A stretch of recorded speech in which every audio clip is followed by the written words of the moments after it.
What's going on, everyone? My name is Rich. And my name is Andy. This is Theme Park Motivation. And today we're going to talk about our top 10 favorite inversions on roller coasters.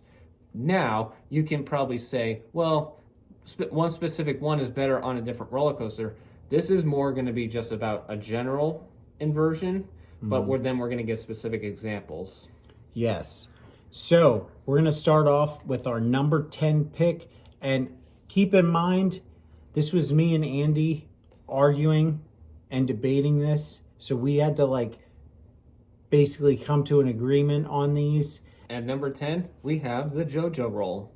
Now, for some of you that live on the West Coast and have never experienced this before, the JoJo roll is on coasters like Hydra's Revenge at Dorney Park and Copperhead Strike at Carowinds. It's basically an inversion right out of the station, and you take it very slow. And it delivers a lot of hang time, and it makes you feel like you're going to fall out of your seat. Yeah, pretty cool inversion. However, with no speed, that's why we have it at number 10. Now, moving on to number 9. At number 9, we have the B&M Batwing elements and what on B&M members. Now, a B&M Batwing element, this is on Montu and this is on Afterburn.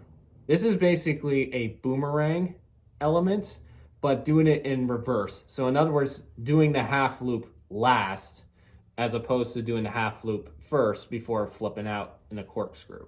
Yeah, it's such a great inversion and very forceful, definitely pushing a lot of positive G's, and that's why we just had to have it on this list. So number 8, the Immelman. And this can be found on any of your B&M dive coasters. It's also offered on some other different coasters that are not B&M. But it's basically an inversion where you're basically doing a standard loop. However, you split to the right or left after the initial inversion when you get to the top. At number 7, we have the inverted top hat. This is a rare element in today's coaster world because only one coaster we can think of has this element. And that would be the Mr. Freeze clones at Six Flags St. Louis and Six Flags Over Texas. Yes. So we're going to move on to just our standard loop. Basically, the best standard loop in today's day and age is on full throttle at Six Flags Magic Mountain. Basically, if you haven't been on full throttle yet, it's basically a launch to start the coaster and it goes into that loop. But the launch only gives you enough speed to just basically let you hang at the top of that vertical loop. Absolutely. And you just get hang time until you finally finish through the whole cycle. Loop. Yeah, the whole loop. And you honestly, I never experienced this on any coaster. And, obviously knowing better since I've been on a lot of coasters, you just felt like you were just going to get stuck right there at the top. Like there wasn't enough speed, and that hang time was crazy. So that's why we had to put it at number 6. Now we make it to our top 5.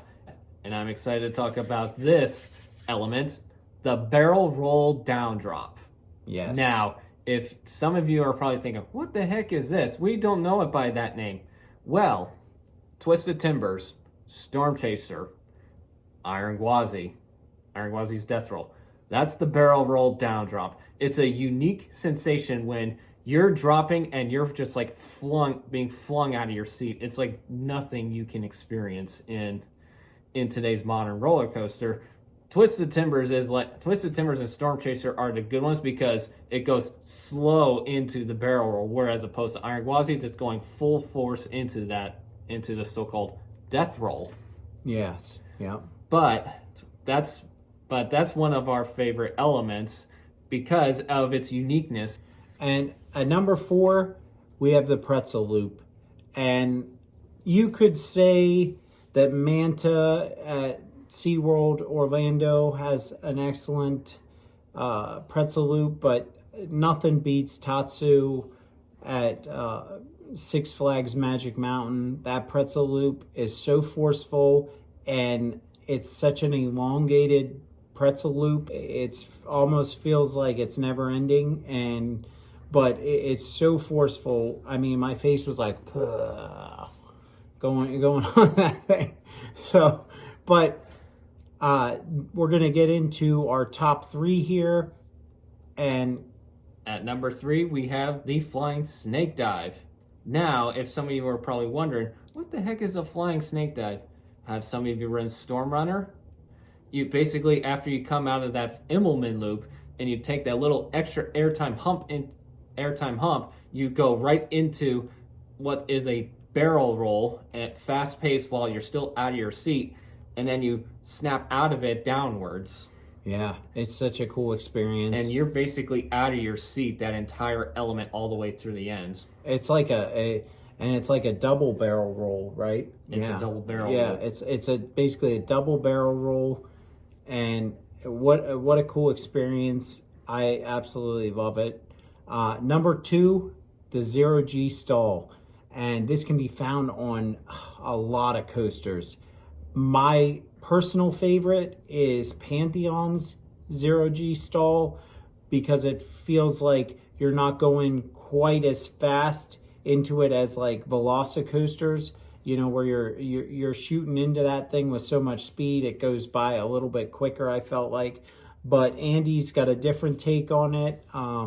What is your favorite? I got Air Force One's 0G stall, because Yeah. I feel like the hang time on that thing is just never ending on that thing. Yeah, I did like that one as well. Definitely the RMCs and definitely Intamin and RMC have some of the best 0G stalls on a lot of their different coasters. But number 1 is the Heartline roll. Yeah, Moses, we're just going to talk about it, the elephant in the room here. Mm-hmm. So the best Heartline roll is definitely the Mosasaurus roll on Velocicoaster. That thing, I literally felt like, I'm a big guy, and I've literally felt like my body was going to fling into the water that you're over top of. So that thing was incredible, and if you haven't yet experienced Velocicoaster, you have to get on that thing. It's quite the experience. But that's all we have for you guys today. Thank you. Make sure to hit the like button. Really do appreciate the support. Thanks so much.